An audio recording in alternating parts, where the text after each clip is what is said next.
à propos de systèmes d'équations linéaires paramétriques.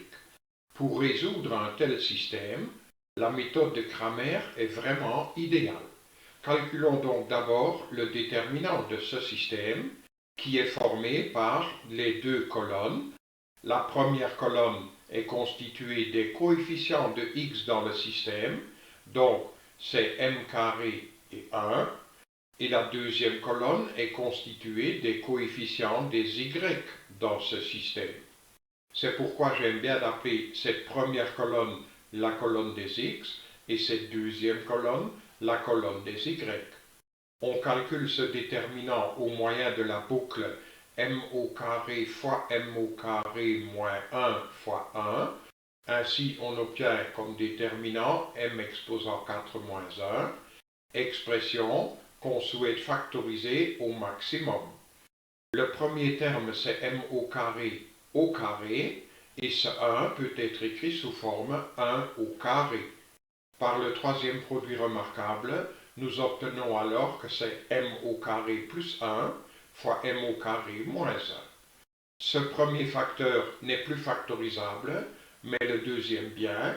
Même procédé, ce 1 c'est la même chose que 1 au carré, donc nous avons ici m au carré moins 1 au carré, ce qui est égal à m moins 1 fois m plus 1. Le déterminant étant factorisé au maximum, nous trouvons très vite les racines de ce déterminant. Ce facteur-là ne s'annule jamais, il est toujours strictement positif. Ce facteur s'annule en m égale 1 et ce facteur s'annule en m égale moins 1. Donc, ce déterminant s'annule en 1 et en moins 1. La discussion qui va suivre, c'est justement discuter si le déterminant est nul ou non. Donc, voilà les deux cas à discuter. Le déterminant est nul si et seulement si m vaut moins 1 ou m vaut 1. Donc, ce premier cas nous mène vers les deux sous-cas, m égale moins 1 et m égale 1. Regardons ce sous-cas-là. Si m vaut moins 1, alors dans le système de départ, nous remplaçons partout, donc là, là et là, le m par moins 1. C'est ainsi que nous obtenons ce système d'équations-là. La première équation dit que x plus y est égal à 1. Et la deuxième équation dit que ce même nombre x plus y est égal à moins 1. Un même nombre ne peut pas en même temps être égal à 1 et à moins 1. Par conséquent, ce système-là est impossible et l'ensemble solution est vide. Deuxième sous-cas, si m est égal à 1, alors dans le système de départ, nous remplaçons m là, là et là par 1, et ainsi nous obtenons ce système-là. Nous voyons de suite que ce ne sont pas deux équations, c'est une et une seule, et par conséquent, ce système est indéterminé, et l'ensemble solution, c'est l'ensemble de tous les couples xy qui vérifient justement cette équation. Deuxième cas, si le déterminant n'est pas nul, c'est-à-dire si m est différent de moins 1 et en même temps différent de 1, donc ici la conjonction c'est bien un et, m doit être différent de moins 1 et en même temps différent de 1. Par contre là la conjonction c'est un ou. M doit être égal à moins 1 ou m doit être égal à 1. M ne sait pas être égal à moins 1 et être égal à 1 en même temps. Par contre, ici, le m doit être différent de moins 1 et aussi différent de 1, et cela en même temps. Ça, c'est bien possible. Donc, si le déterminant n'est pas nul, alors nous pouvons appliquer la méthode de Cramer. Rappelons comment ça fonctionne. Le x est égal à cette fraction-là. Le dénominateur, c'est le déterminant d du système. Et le numérateur est également un déterminant. Qu'on obtient ainsi. Si on cherche le x, alors dans le déterminant d, on remplace la colonne des x par la colonne des termes indépendants 1, m. Et on a bien veillé au départ à ce que les deux termes indépendants se trouvent à droite du signe d'égalité. Ainsi, nous obtenons pour x ce déterminant-là divisé par le déterminant d. Calculons le déterminant du numérateur, différence dans laquelle on peut encore mettre le m en évidence. Ainsi, nous obtenons cette fraction-là. Et nous voyons qu'on peut encore simplifier par m-1. Nous sommes sûrs de pouvoir, puisque m ne vaut pas 1. Nous sommes bien dans le deuxième cas. Donc, simplifions encore cette fraction-là par m-1. Cette fraction-ci n'est plus simplifiable, donc c'est ça, le x. Maintenant, on cherche le y de la même façon. C'est la fraction dont le dénominateur est le déterminant d du système. Le numérateur est également un déterminant qu'on a obtenu en remplaçant dans le déterminant du système d la colonne des y par la colonne des termes indépendants. Donc dans ce déterminant-là, nous remplaçons la colonne 1m carré par 1m et nous obtenons ainsi ce déterminant-là. Pour calculer ce déterminant, on applique de nouveau la boucle. M au carré fois m, c'est-à-dire m au cube, moins 1 fois 1. Ça donne m au cube moins 1.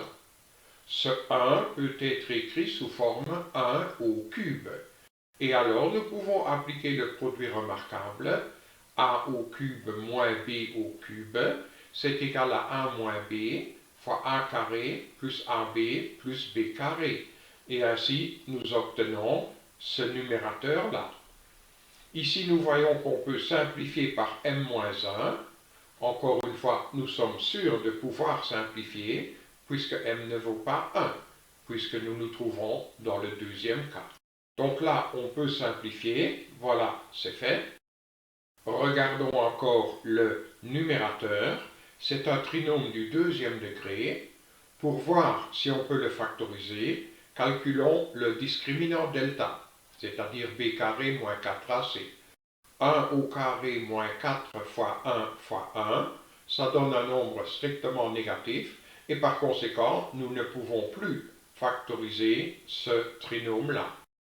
D'où l'ensemble solution qui contient le couple de nombres x, y, c'est-à-dire ceci comme x et ceci comme y.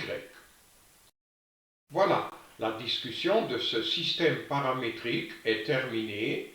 On a bien discuté ce système selon toutes les valeurs réelles du paramètre m. Mais à quoi bon? Quelle est la raison de discuter de tels systèmes? Mais imaginons que dans un certain cas, le paramètre m vaut 3. Alors le système est le suivant. 9x plus y est égal à 1 et x plus 9y est égal à 3. Nous n'avons plus besoin de résoudre ce système parce que si m vaut 3, alors nous sommes dans le deuxième cas, puisqu'alors m est différent de moins 1 et en même temps différent de 1. Plus besoin de résoudre tout le système, il suffit de remplacer dans l'ensemble solution m partout par 3. Regardons pour le x, 3 divisé par 9 plus 1 ça fait 10, 3 plus 1 ça fait 4, 10 fois 4 c'est 40, donc x vaut à ce moment-là 3 sur 40. Et si nous remplaçons là-dedans m partout par 3, alors le y vaut 13 sur 40. Si jamais le m a la valeur 2, alors le système de départ est le suivant, 4x plus y égale 1, et x plus 4y est égal à 2.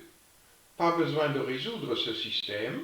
Si m vaut 2, nous sommes bien dans ce cas-là, et nous lisons de suite la solution en remplaçant là-dedans m partout par 2. Ainsi, nous trouvons comme solution 2 quinzièmes, 7 quinzièmes. Et si le paramètre m vaut 1, alors attention, nous ne sommes plus dans le deuxième cas, nous sommes dans le premier cas, deuxième sous-cas. Et nous pouvons lire ici de suite qu'alors le système est indéterminé. Si, dans cette équation qui reste du système, nous mettons x de l'autre côté du signe d'égalité, nous obtenons que le y doit toujours être égal à 1 moins x. Donc, dans l'ensemble solution, nous avons les couples de nombres x, 1 moins x. Et alors, les mathématiciens aiment bien décrire l'ensemble solution sous cette forme-là. Ils posent un paramètre lambda, nombre réel quelconque. L'abscisse est égale à ce paramètre lambda. Et l'ordonnée, ça doit alors être 1 moins cette abscisse lambda. Par exemple, si lambda vaut 0, on obtient 0, 1, solution du système. Si lambda vaut 1, on obtient 1, 0, solution du système. Si lambda vaut 2, on obtient 2 moins 1, solution du système, etc. Donc c'est ainsi qu'on obtient très vite tout plein de solutions du système. Et si la valeur de m est égale à 0, alors on est de nouveau dans le deuxième cas. Et alors il suffit de remplacer là-dedans partout m par 0 pour obtenir de suite la solution 0, 1. Et si m vaut moins 1, attention, nous ne sommes pas dans le deuxième cas, mais bien dans le premier, et le premier sous-cas du premier cas. Dans ce cas-là, le système d'équations est impossible et l'ensemble solution, c'est l'ensemble vide. Donc, discuter un tel système d'équations paramétriques sert à résoudre plein de systèmes du même type en un seul coup.